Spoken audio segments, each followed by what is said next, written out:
mengucap syukur buat pagi yang indah ini Tuhan, di mana Engkau boleh memberikan kesempatan bagi kami anugerah yang tak terhingga. Hari ini kami bisa bernapas karena kemurahan-Mu. Hari ini kami bisa hidup karena anugerah-Mu ya Tuhan. Terima kasih banyak ya Bapa. Dengan apa kami membalasnya selain hormat, pujian, penyembahan kami kepadamu Tuhan. Terimalah pujian kami pada pagi hari ini. Terimalah ibadah kami ini pada pagi hari ini menjadi ibadah yang berkenan kepadamu. Sebentar kami ingin duduk diam mendengarkan sabda firman-Mu. Berfirmanlah bagi setiap kami Tuhan. Untuk kami mempunyai telinga seorang murid Tuhan untuk mendengarkan setiap perkataan. Berbicaralah melalui kami di dalam dan demi nama Tuhan Yesus yang hidup. Dalam nama Yesus kami berdoa. Siap diberkati oleh firman Tuhan. Dengan sukacita dan ucapan syukur, mari bersama-sama dengan saya kita katakan amin. Shalom. Silakan duduk Bapak Ibu Saudara yang terkasih dalam Tuhan. Haleluya. Sekali lagi saya ucapkan shalom. Haleluya.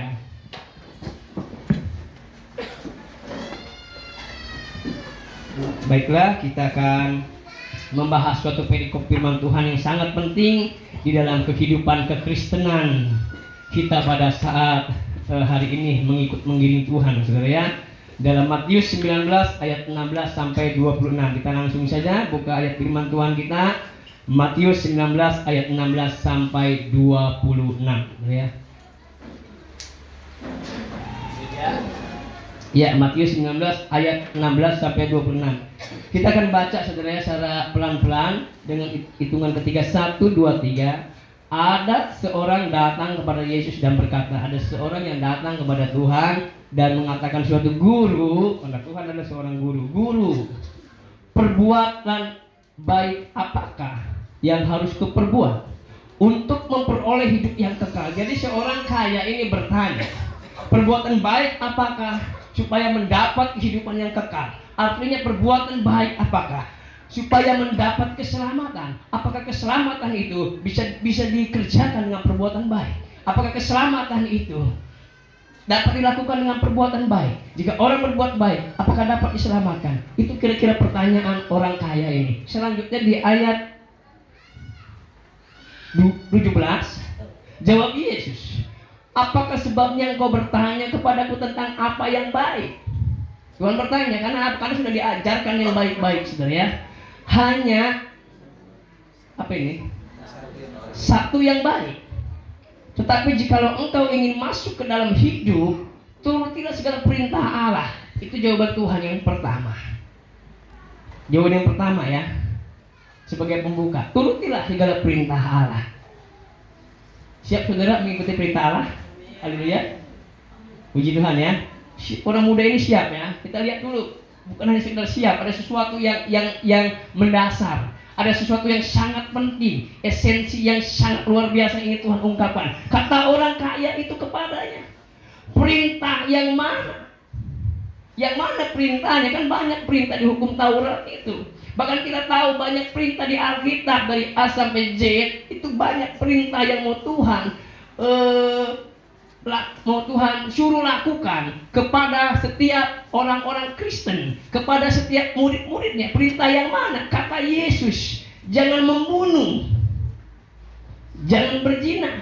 Orang itu yang bertanya ya, perintah yang mana? Kata Yesus, jangan membunuh, jangan berzina, jangan mencuri, jangan mengucap saksi dusta. Saudara lulus di sini? Haleluya, lulus saudara ya. Nah, orang muda ini, orang kaya ini lulus. Dia tidak berzina, dia tidak mencuri, dia tidak mengucap saksi dusta. Semua hukum Taurat dikerjakannya dengan sempurna. Dia berbuat baik. Nah, kita akan lihat lagi. Ayat berapa selanjutnya ya terus. Hormatilah ayahmu dan ibumu. Nah, anak muda ya. Siap, hormati ayah dan ibumu. Kita juga yang sudah tua masih punya orang tua, hormatilah ayah dan ibu. Dan orang kaya ini, aku sudah menghormati ayah dan ibuku. Kasihilah sesamamu, kata Tuhan, sesama manusia seperti dirimu sendiri. Ayat selanjutnya dulu. Kata orang muda itu kepadanya, semuanya itu telah kuturuti. Kan itu ada di hukum Taurat ya. Apalagi yang masih kurang? Ini satu pertanyaan yang luar biasa. Walaupun dia sudah melakukan segala sesuatu kebaikan yang dia lakukan, tetapi dia tidak menganggap dirinya sempurna. Dia tidak menganggap dirinya hebat. Tapi ada sesuatu yang kurang, yang kosong dalam dirinya. Tapi ada satu kurang yang ada di dalam batin jiwanya. Apakah itu? Itu yang mau kita ungkapkan ke permukaan. Itu yang mau kita kupas. Itu yang mau kita tonjolkan pada siang hari ini. Apakah saudara sudah berbuat baik? Apakah saudara sudah melakukan hukum Taurat? Apakah saudara sudah melakukan perintah Tuhan? Tapi kalau saudara merasa ada sesuatu yang kurang dalam batin kita, ada sesuatu yang hampa dalam batin kita, itu yang dirasakan orang kaya muda ini. Dia memiliki segalanya. Dia memiliki hartanya. Dia memiliki jabatan yang luar biasa. Alkitab katakan dia seorang yang kaya. Nanti kita lihat ya. Nah, tetapi ada yang masih kurang dalam dirinya. Kita kupas hari ini. Apa itu? Kata Yesus kepadanya, jikalau engkau hendak sempurna, teleos, sempurna di hadapan Tuhan. Bahasa aslinya teleos. Kalau engkau ingin sempurna, karena manusia ingin selalu sempurna, perfect di hadapan Tuhan. Ada pujian, ku mau sepertimu Yesus, disempurnakan selalu dalam segenap jalanku, memuliakan namamu. Sempurna teleos. Pergilah, jualah segala milikmu dan berikanlah itu kepada orang-orang miskin. Ini yang gak ada di hukum Taurat. Haleluya. Satu perintah apa? Apa hukum Taurat yang pertama? Iya, yang kedua, yang ketiga, keempat kepada Tuhan semua, kelima baru kepada manusia sampai ke-10. Nah, carilah, ada tidak di situ isinya, jual segala milikmu dan berikanlah itu kepada orang miskin. Kaget. Oke, kalau berbuat baik boleh, hormati orang tua oke. Nyembah Tuhan oke, kudusin hari Sabat, rajin pergi ke gereja. Tapi kalau jual harta semuanya, kalau berikan itu kepada orang miskin, segala milikmu, dan beri segala berarti semua milikmu yang ada pada dirimu. Jangan kau ikatkan itu pada dirimu. Juallah itu, berikanlah itu kepada orang-orang yang miskin. Itu kata Tuhan. Tuhan mau membongkar suatu rahasia yang begitu besar tentang hidup yang kekal. Tuhan membongkar isi hati daripada si pemuda ini. Apakah dia benar-benar mencintai Tuhan? Apakah hatinya tulus dengan Tuhan? Apakah sebaliknya mengikat dirinya dengan mammon? Karena firman Tuhan katakan, di mana hartamu berada, disitulah hatimu berada. Nah, apa yang dibilang mereka? Bukan mereka, orang muda ini. Berikanlah itu kepada orang-orang yang miskin, maka engkau akan beroleh harta di surga. Saat engkau memberikan harta di dunia ini kepada orang lain, orang yang membutuhkan, maka engkau akan memiliki harta yang di surga. Engkau melepaskan harta di dunia ini, maka engkau akan menerima harta di surga. Engkau mengikat harta di dunia, engkau akan terikat harta di surga. Haleluya. Lepaskanlah harta di dunia, maka engkau akan mendapat harta di surga. Kemudian datanglah kemari dan ikutlah aku. Wow. Sebuah syarat yang sangat berat, standar yang luar biasa, standar yang Tuhan berikan kepada orang muda ini ternyata tidak main-main. Perhatikan, orang miskin, berikanlah hartamu kepada orang miskin. Orang miskin, maka engkau akan beroleh harta di surga, dan ikutlah aku. Kan Yesus waktu ngajak Petrus itu tinggalkan jalan, tinggalkan semuanya, ikut aku. Tinggalkan kekayaan, waktu itu kekayaan dia cuma jala dan perahu dan ikan, tinggalkan itu, ikut saya. Orang muda ini mencoba bertanya kepada Tuhan, karena waktu dia kaya, waktu dia punya segalanya, ada yang gak tenang dalam dirinya. Saudara tenang gak? Haleluya. Ada yang kurang gak saat ini? Coba cek masing-masing. Kalau ada yang kurang, berarti saudara sama dengan orang muda ini, ingin kesempurnaan, telos, pencapaian yang sempurna di hadapan Tuhan. Ikutlah aku. Kita lanjutkan lagi, masih ada ya? Masih ada? Masih ada. Ketika orang muda itu mendengar perkataan itu, pergilah ia dengan sedih sebab banyak hartanya. Haleluya. Yang miskin enak kan? Enggak, kenapa enggak ada harta kan enak? Saya mau iring Yesus karena enggak ada hartanya. Tapi orang yang kaya harus tinggalkan harta. Wow, saudara, perlu bayar harga yang mahal. Perlu bayar harga yang luar biasa. Bila orang kaya rela menjual hartanya membagikan ke orang miskin. Bila orang kaya rela menyumbangkan hartanya, meninggalkan semuanya. Ya, aku ikut Yesus, tinggalkan hartanya. Ku tinggalkan dunia, ku tinggalkan. Amin. Semuanya tidak ada artinya. Bahkan kebaikan-kebaikan yang kulakukan, Yesaya bilang seperti kain kotor. Tidak ada artinya. Itu syarat bagi Tuhan. Tapi apa orang muda ini? Belum siap. Belum siap. Maaf Tuhan, belum siap. Sedih hatinya. Kok syaratnya berat sekali? Kok seperti ini? Dia kan gak mengira bahwa jawaban Tuhan seperti itu. Sebab banyak hartanya, terlalu berat. Haleluya. Terlalu berat. Itu yang mengikat manusia akhir zaman ini, mamun, harta. Yang mengikat ini, makanya semakin saudara berdoa banyak harta, semakin berat untuk mengiring Tuhan. Amin. Makanya berdoa jangan banyak harta di dunia, tapi harta di surga. Saya doakan hari ini saudara banyak harta di surga. Hamba-hamba Tuhan harus banyak mendoakan jemaat supaya lebih banyak harta di surga daripada hidup berkelimpah. Haleluya. Hidup kelimpahan datang untuk memberikan hidup kelimpahan dalam apa? Bukan hanya materi. Haleluya. Kelimpahan akan pengenalan akan Yesus. Kelimpahan atas kesempurnaan di dalam Yesus. Pencapaian yang sempurna, tereos, itu wajib hukumnya. Titik yang harus dicapai oleh manusia, murid-murid Tuhan maksudnya, supaya dia layak ikut Tuhan, supaya dia layak mendapat mahkota kehidupan. Barang siapa yang setia sampai akhir, maka dia akan mendapat mahkota kehidupan. Sampai akhir ku menutup mata, ku tetap setia menanti janjimu, sampai ku dapatkan mahkota. Amin. Ku tetap setia melayanimu. Ini saudara, anak muda ini ingin ikut Tuhan. Anak muda ini ingin melayani Tuhan. Tapi Tuhan coba bongkar isi hatinya. Ternyata saya katakan dengan sederhana, saya katakan dengan bahasa yang enak didengar, belum siap. Apa bedanya yang tidak mau? Ya, belum siap. Mungkin sudah kata Tuhan, apakah tinggalkan semua harta aku ikut Yesus?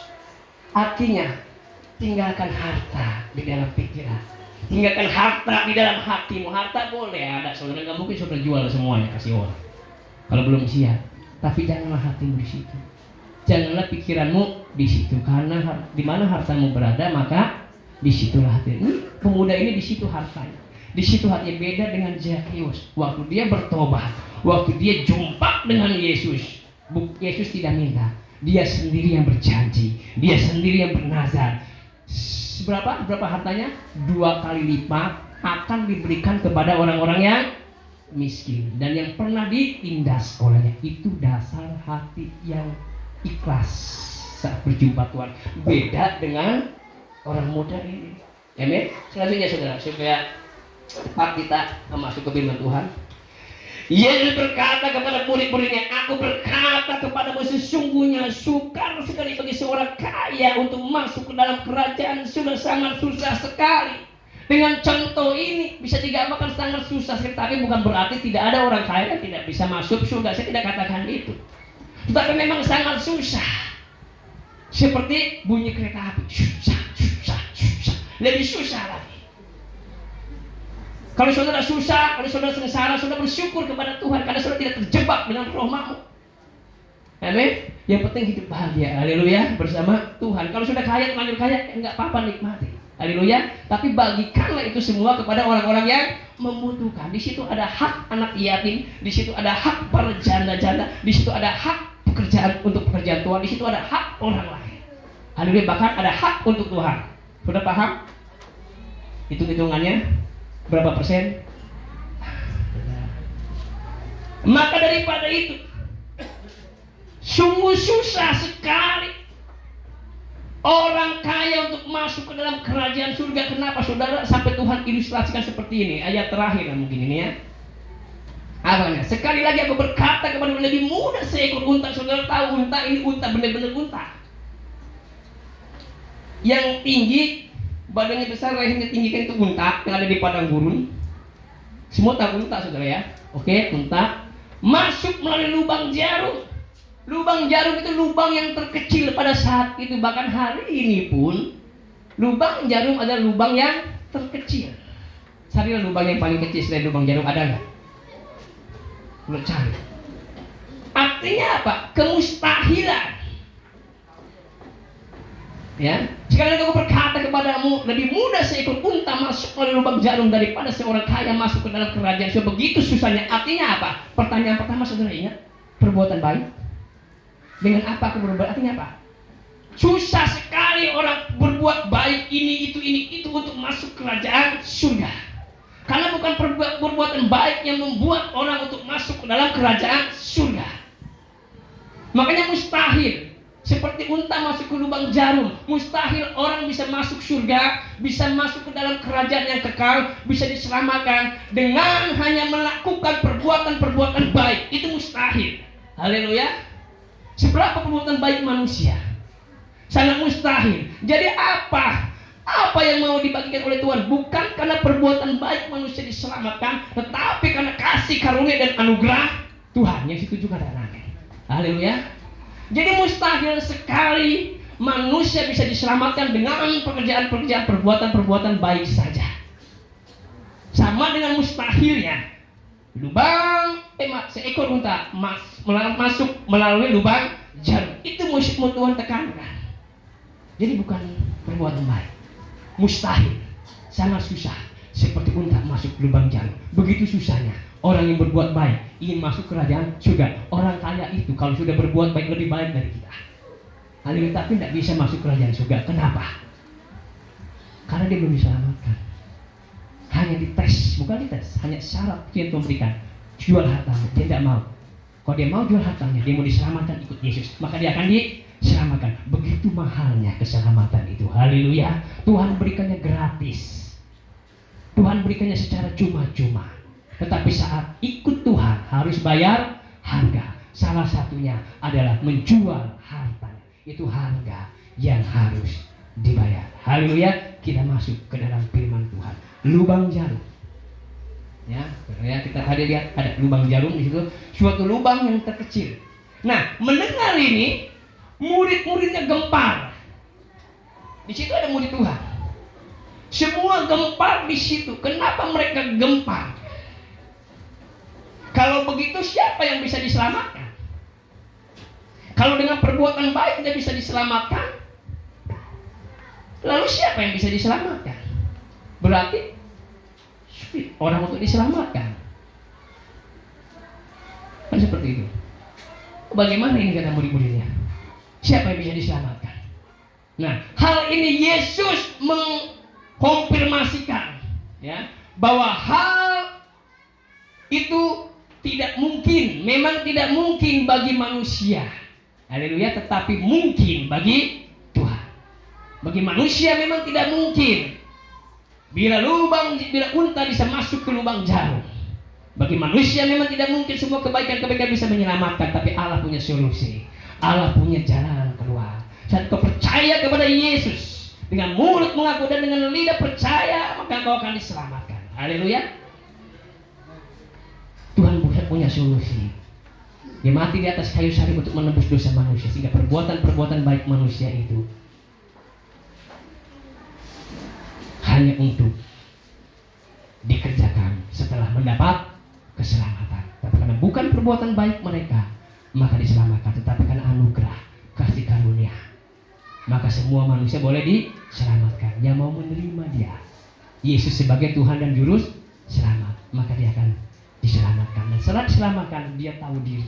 Amin. Kerjakanlah keselamatan itu dengan takut dan gentar akan Tuhan. Salah satunya dengan berbuat kebaikan. Dia akan muncul dalam hatinya. Dia akan muncul sendiri di dalam sanubarinya, bukan untuk mengejar keselamatan. Ingat, perbuatan baik bukan untuk mengejar atau mencapai keselamatan. Bukan. Keselamatan itu hanya anugerah. Tapi perbuatan baik manusia ada respon setelah kita diselamatkan. Ya, setuju, katakan amin. Nah, setelah itu memang tidak mungkin bagi manusia, tapi mungkin bagi Allah. Di sini kita akan diajarkan salvation by work. Artinya apa? Artinya keselamatan melalui usaha manusia. Itu tidak mungkin seperti halnya tadi. Unta tidak bisa masuk ke dalam lubang jarum. Ya. Keselamatan hanya datang daripada pekerjaan Tuhan. Karya Tuhan di atas kayu salib yang menyelamatkan manusia. Baru itu mungkin bagi Tuhan. Jadi semua manusia boleh mendapat keselamatan, siapapun itu, bangsa apapun itu. Syaratnya terima Yesus menjadi Tuhan dan Juru Selamat.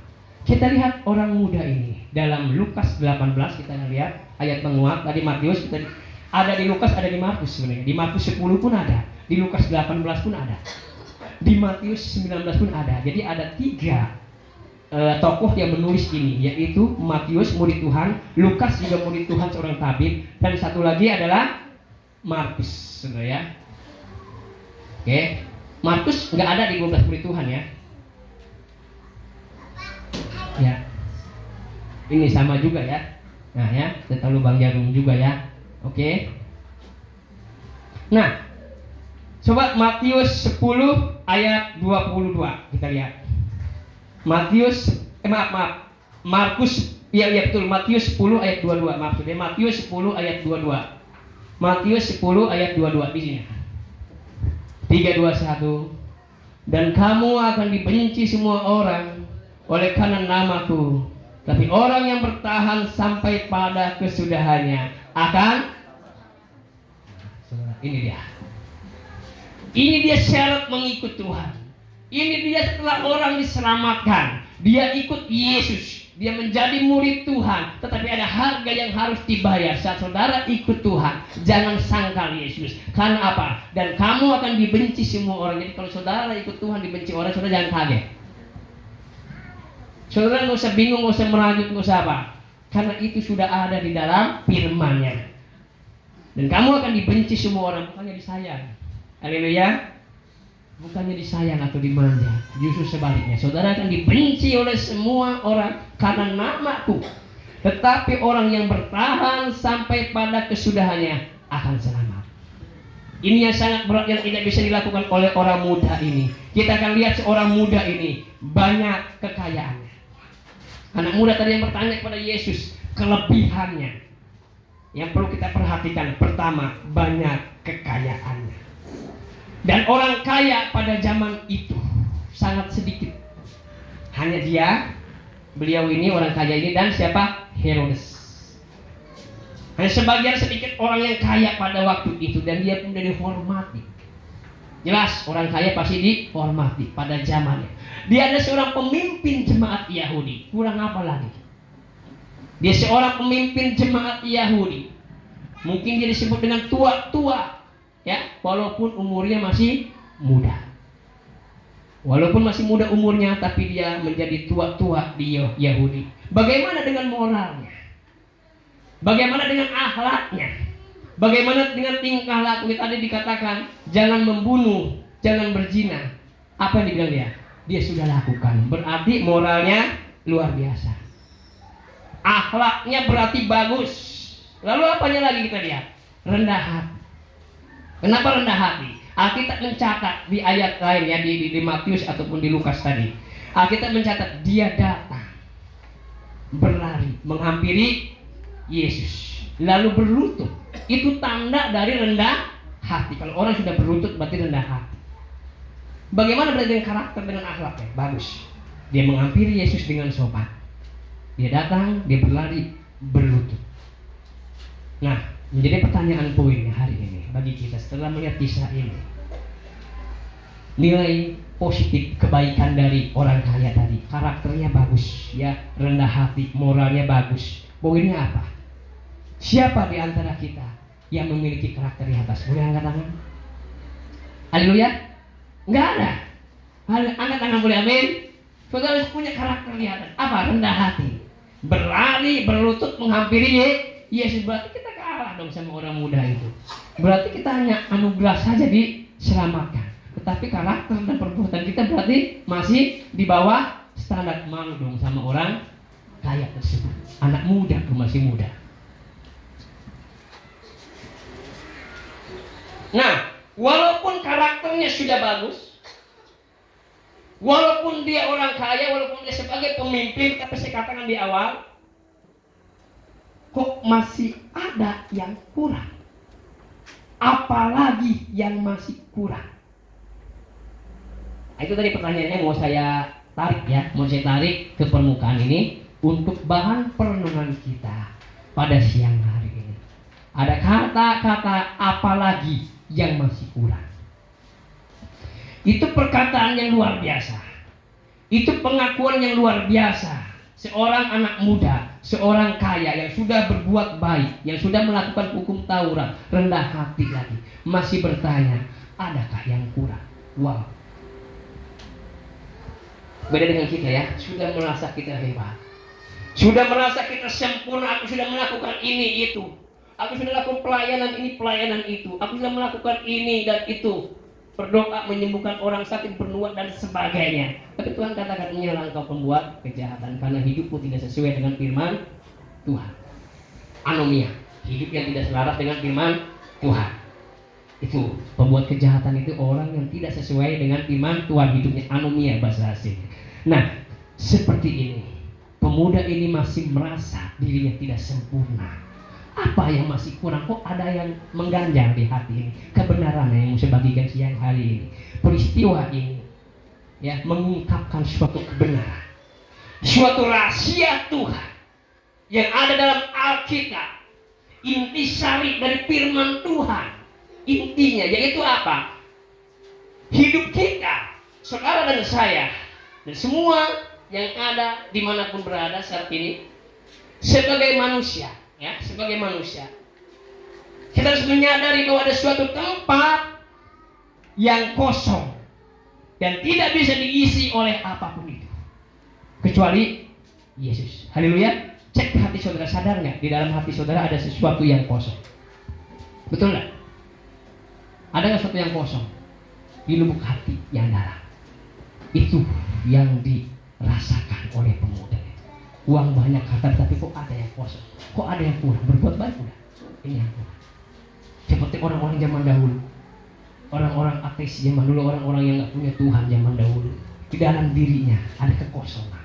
Dia merasa ada suatu kekuatan yang melebihi daripada kekuatan manusia.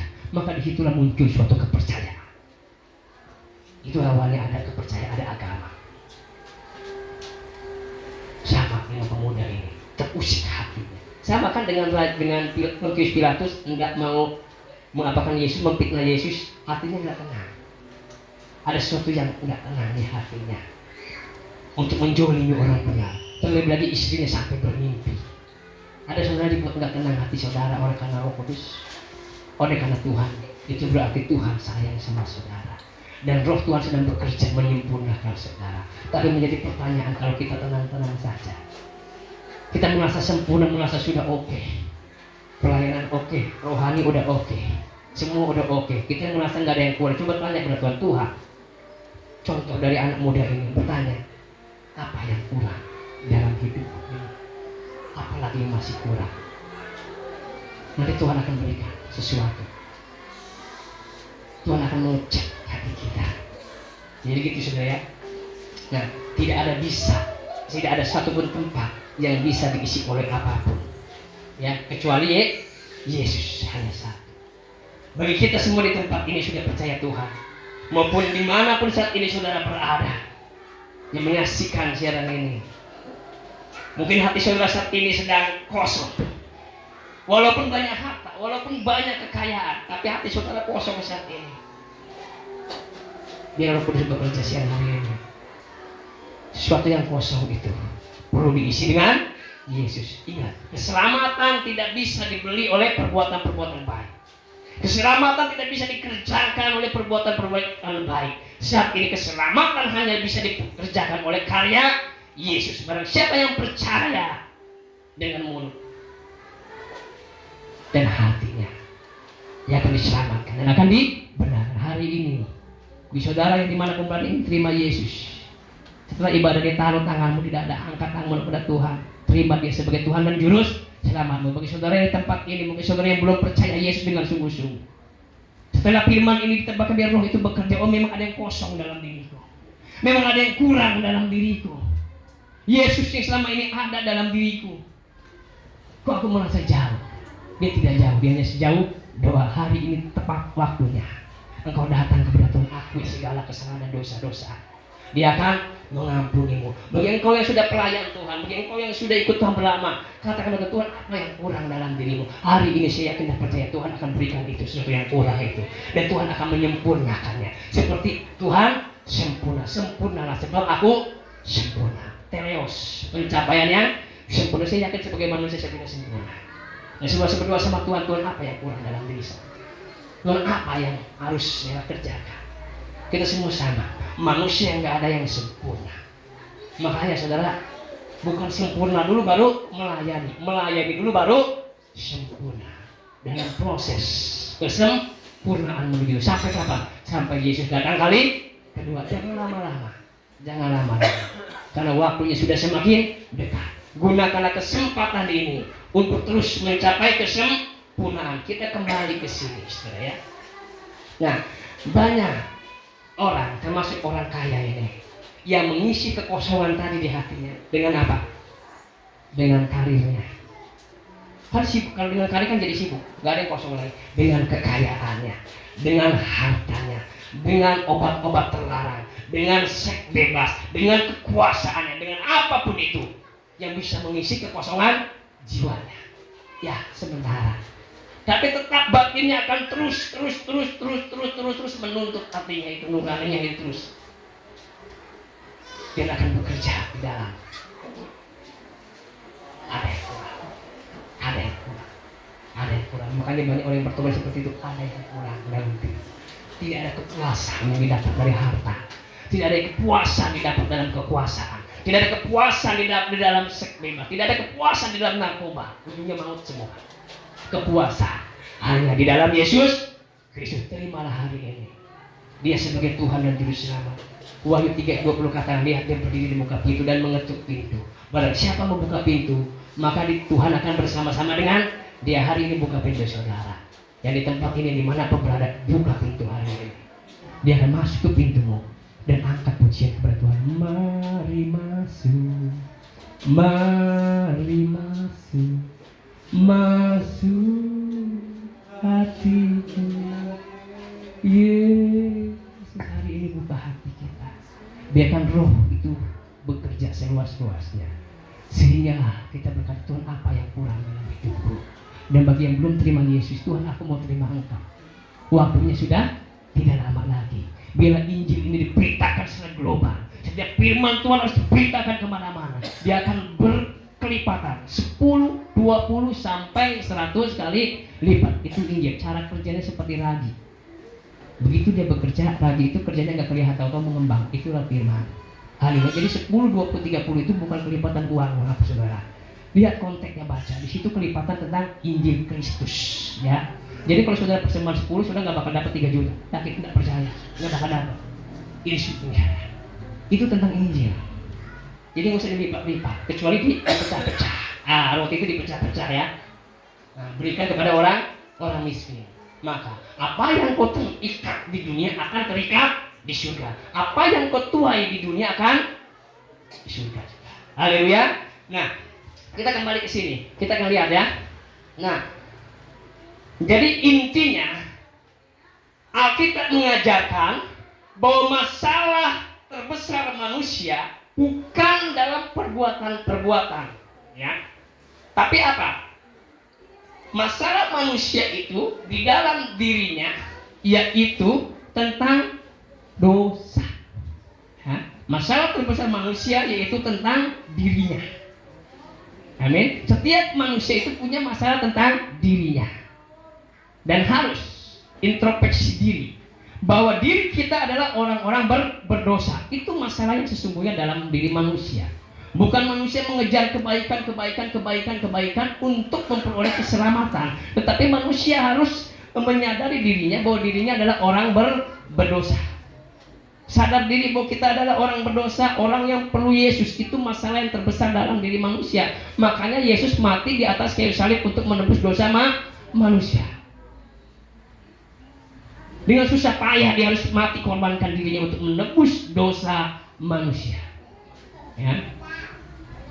Jadi sekali lagi, bukan apa yang dia lakukan, ya, orang-orang lakukan, orang-orang itu berbuat, tapi apa? Tapi siapa jati dirinya?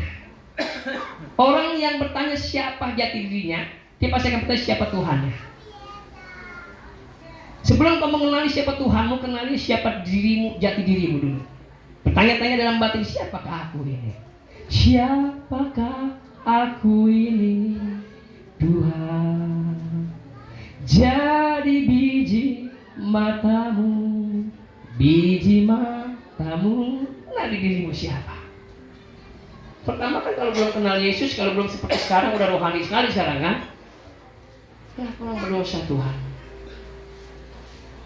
Jati diri, siapa diriku? Oh, diciptakan oleh Tuhan dari debu dan tanah. Nah, itulah sadar diri, itulah jati diri. Setelah mengenali diri kita, baru kita kenal Sang Pencipta. Oh, ada kekuatan yang lebih besar daripada diriku, daripada mana? Kekuatan siapa? Makanya orang sembah batu. Makanya orang sembah pohon. Karena ada satu kekuatan, mereka salah sembah. Bahkan ada perkataan untuk Allah yang tidak dikenal. Kenalilah Allahmu siapa hari ini. Amin. Siapa Allah kita? Yesus. Haleluya. Itu yang ingin Alkitab tekankan. Itu yang ingin Tuhan tekankan pada siang hari ini. Kita akan melihat contoh selain anak muda ini sebagai penguat kita, yaitu Rasul Paulus, tentang kesempurnaan. Ada manusia tidak yang sempurna. Manusia selalu apa aja kurang. Untuk cari uang aja manusia kurang. Untuk cari harta aja manusia kurang. Nah, untuk rohani pun saudara harusnya kurang. Apa yang kurang dalam diriku? Nih, anak muda aja yang kaya raya, yang baik hati, masih bertanya apa yang kurang. Paulus, saudara kenal Paulus, Saulus yang awalnya membunuh orang-orang Kristen, menggunakan SK surat kuasa. Tapi di tengah perjalanan di Damsyik, dia bertemu dengan Tuhan, dan Tuhan katakan, Saulus, Saulus, mengapa engkau menganiaya aku? Dan akhirnya Paulus menjadi penginjil yang luar biasa. 13 surat Paulus tulis, dia ikut Tuhan. Dia selalu dengar suara Tuhan. Pada suatu ketika dia hendak pergi ke Asia, Tuhan bilang, jangan pergi ke Asia. Dan penglihatannya ada orang-orang Makedonia yang melambaikan tangan, tolonglah kami. Ternyata di Makedonia itu ada orang yang perlu diselamatkan. Dengar suara Tuhan. Haleluya. Kemana Tuhan tuntun, kemana Tuhan suruh, dengar suara Tuhan. Katakan, suka-sukamu Tuhan, kemana engkau pergi. Jangan seperti Yunus. Niniwe kan orang jahat, kenapa kok aku harus berkhotbah sama orang jahat? Kenapa aku beritakan Injil ke orang jahat? So, Injil untuk siapa saja, justru orang jahat yang membutuhkannya. Orang yang tidak layak mendapatkan kasih, sebenarnya dialah yang sangat membutuhkannya. Setuju katakan amin. Orang ini nggak layak dapat kasih, justru dia yang membutuhkan. Haleluya. Karena kita sudah full kasih kita. Amin. Tuhan sudah mengasihi kita sangat mudah, kasih Tuhan tidak pernah berubah dan sama dari dulu sampai sekarang, sama siapa saja. Yohanes 3 ayat 16. Begitu besar kasih Allah akan dunia. Ingat, dunia bukan orang gereja. Apalagi dominasi gereja itu tidak. Dunia berarti luas semua. Kasih Tuhan. Maka daripada itu, pergilah hari ini, keluar dari tempat ini, beritakanlah Injil kemanapun Tuhan utus, di pekerjaan saudara, di pelayanan saudara, di rumah tangga saudara, di marketing pekerjaan saudara, dimanapun berada, Tuhan ajarkan, beritakanlah Injil. Haleluya. Jadilah saksi Tuhan yang hidup. Maka Injil itu akan berkembang. Maka saudara akan melakukan pekerjaan Tuhan yang sangat luar biasa. Seperti Paulus. Lihat Paulus ini dalam pertumbuhan rohaninya, ya, dalam bertumbuh secara rohani, dia bertumbuh dan bertumbuh, tapi apa? Dia sadar. Sadarnya apa? Dia sadar akan keberdosaannya. Dia sadar bahwa dia orang berdosa. Dia nyatakan dirinya kepada orang-orang bahwa dia adalah orang yang terhina di antara orang yang hina. Kita bayangkan gak seorang Paulus? Dia mengungkapkan diri bahwa aku adalah orang berdosa di antara orang-orang yang berdosa. Alkitab kata itu Paulus. Dia tidak merasa sempurna. Aku hebat, aku rasul, aku sudah melakukan semua pekerjaan Tuhan. Tapi di dalam kerendahan hati dia katakan, di antara orang yang hina ini, aku yang paling hina. Paulus, di antara orang-orang yang berdosa, akulah yang paling berdosa, yang paling membutuhkan Tuhan.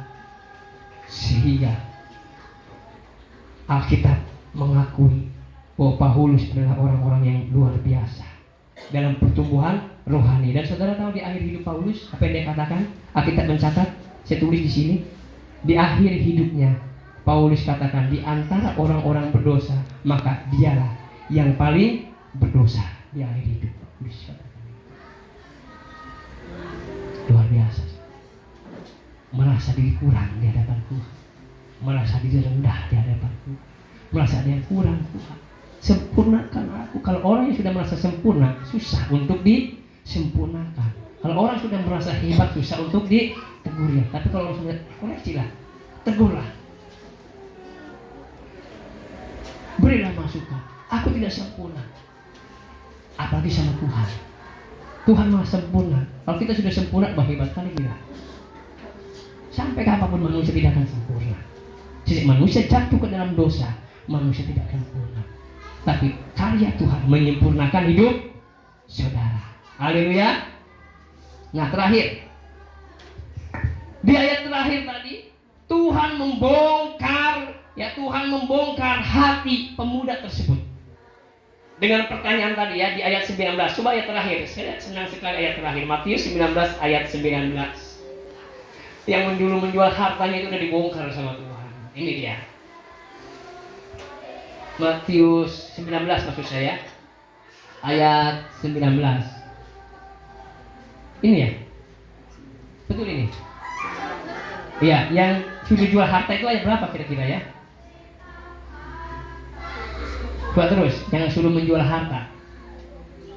Ya, itu berarti saya salah tulis. Ayat 21. 3, 2, 1. Sama-sama sebagai ayat emas kita pada siang hari ini.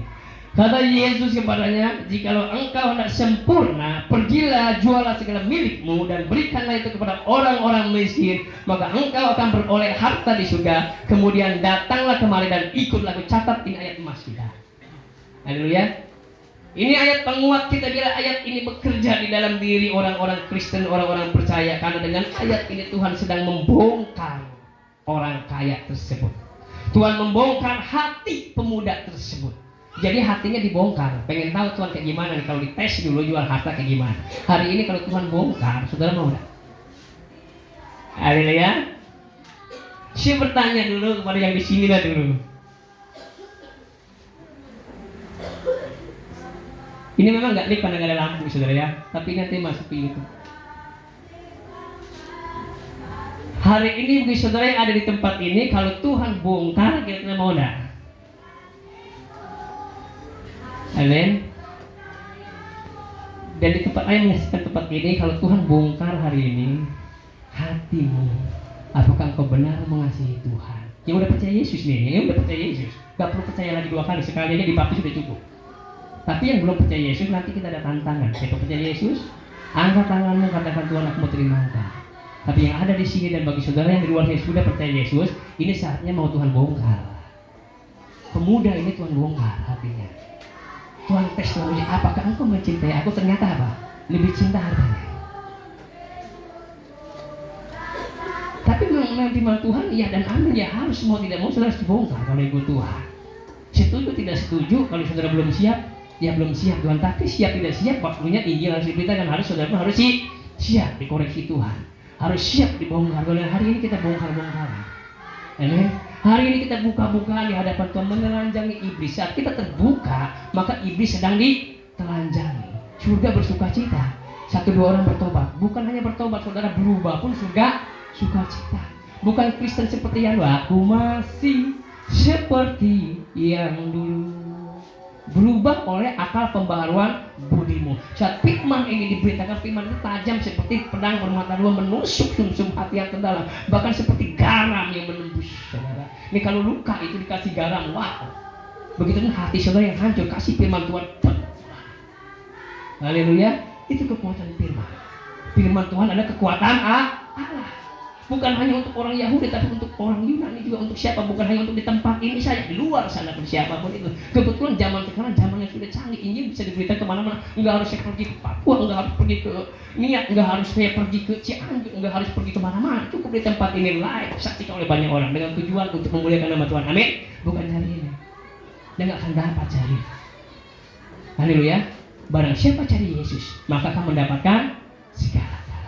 Yang paling utama adalah hidup yang kekal. Kembali ke sini, Tuhan membongkar hati pemuda ini dan menyuruh menjual hartanya dan untuk mengikut dia. Karena apa? Perbuatan baik anak muda ini, sekali lagi, perbuatan baik anak muda ini hanya dilakukan apa? Apa saudara? Hanya sekedarnya saja. Atau dengan kata lain, perbuatan baik ini itu diukur dari standar orang lain. Haleluya. Apa itu standar orang lain pun bisa lakukan itu. Orang-orang Yahudi pada zaman itu lakukan itu. Mereka nggak membunuh, mereka nggak berzina, mereka nggak mengucapkan fasik, mereka benar-benar taat kepada hukum Taurat. Artinya apa? Standar orang pada saat itu. Berarti nggak wow banget. Jadi perbuatan baik saudara hari ini pun itu standar orang dunia pun bisa lakukan, bahkan lebih gila orang dunia bisa lakukan dengan perbuatan baik. Begitu ada korban mungkin di Cianjur, orang langsung berbuat baik. Amin. Buat penggalangan dana itu perbuatan baik. Acara-acara TV itu perbuatan baik semua, tolong menolong, bedah rumah dan sebagainya. Menyumbang panti asuhan berbuat, tapi standar perbuatan baik manusia itu nggak bisa menyelamatkan kita. Itu datang standarnya, standar. Memang bagus, ya harus kita lakukan memang. Kalau kita memang sudah diselamatkan, tetapi bukan untuk mengejar keselamatan. Karena perbuatan orang muda ini standar. Orang lain pun lakukan itu pada zaman itu, gitu ya. Nah, jadi ukurannya itu orang lain. Nah, yang mau ditekankan oleh Tuhan, ya, tidak mungkin manusia diselamatkan hanya melalui usahanya sendiri. Ini kan usaha sendiri berbuat baik. Aku ingin berusaha nih mengerjakan hukum Taurat. Usaha keras usahanya. Usaha. Nah, firman Tuhan katakan bukan dengan usaha sendiri, tapi apa? Dengan anugerah dan kasih karunia Tuhan kamu diselamatkan. Dan yang terakhir, ikut Yesus. Murid ini gagal nih gak ikut Tuhan kan? Jadi contoh bagi kita. Kalau ikut Tuhan, saya mau katakan sore ini, jangan setengah-setengah. Kesetiaan total. Artinya apa kesetiaan? Kesetiaan yang tidak terbagi-bagi. Katakan kiri kanan, kesetiaan tidak terbagi-bagi. Amin. Cintaku terbagi dua, untukmu 50%, untukmu 50%. Maka genaplah cintaku. Waduh, dunia 50%, Yesus 50%. Enggak layak. Haleluya. Arti setia itu kesetiaan yang tidak terbagi-bagi. Jangan dibagi-bagi. Allah kita ada yang cemburu. Jangan menduakan Tuhan. Jangan buat api asing di hadapan Tuhan. Amin. Setialah sampai mati. Seperti Tuhan Yesus. Setialah sampai mati. Apakah balasanmu atas kasih? Setialah sampai. Siapa yang mau setia boleh angkat tangan? Yang cintanya enggak dibagi-bagi, cintaku kelepak-kelepak hanya kepada Yesus. Haleluya. Sayangku kelepak-kelepak pada Yesus. Amin. Puji Tuhan. Tuhan Yesus memberkati. Mari angkat berdiri. Siang hari Tuhan membongkar hati kita. Mari saya undang pemain musik untuk maju ke depan. Kita datang kepada Tuhan dengan kesungguhan. Bagi saudara di tempat ini yang sudah terima Yesus maupun dimanapun berada, saat ini Tuhan membongkar hati saudara. Apakah engkau benar-benar mengasihi Tuhan? Ikut Yesus meninggalkan segalanya. Ikut Yesus setia sampai mati. Kesetiaan yang tidak terbagi-bagi. Mari kita datang kepada Tuhan.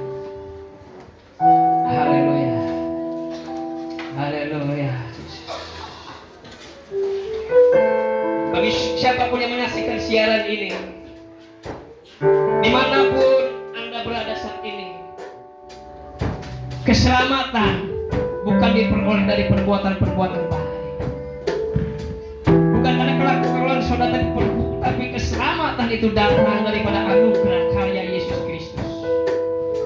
Di dalam hati manusia ada suatu kekosongan yang tidak bisa diisi oleh apapun kecuali Yesus.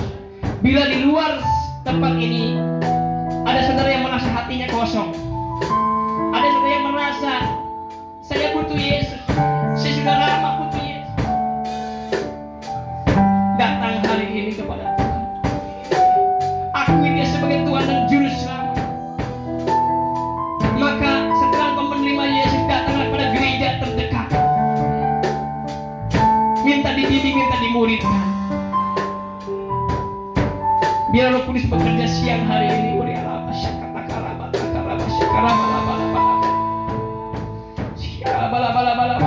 Saya akan berdoa bagi saudara-saudara yang ingin menerima Yesus dimanapun berada, maupun di tempat ini mungkin ada saudara yang belum menerima Yesus, yang belum mengakui Yesus sebagai Tuhan dan Juru Selamat. Siang hari dan saat yang tepat, akuilah Dia sebagai Tuhan dan Juru Selamat. Bila Anda boleh angkat tanganmu, angkat tangan kananmu, taruh di dadamu, katakan, Tuhan aku mau. Saya akan berdoa. Tuhan, lihat mereka yang saat ini membutuhkan Yesus. Di dalam hati mereka ada satu kekosongan dan tidak bisa ditempati oleh apapun itu kecuali Engkau yang hadir dalam hidup mereka. Yang ada di rumah, di mana pun, angkat kedua tanganmu, dengarkan firman Tuhan. Wahyu 3:20, lihat Dia berdiri mengetuk pintu. Bila kau mendengar suaranya, bukalah pintu hatimu hari ini. Dia akan masuk bersama-sama dengan engkau, dan Dia akan bersama-sama dengan engkau, dan engkau akan bersama-sama dengan Dia selama-lamanya. Angkat kedua tanganmu, terima Tuhan sebagai Tuhan dan Juru Selamat.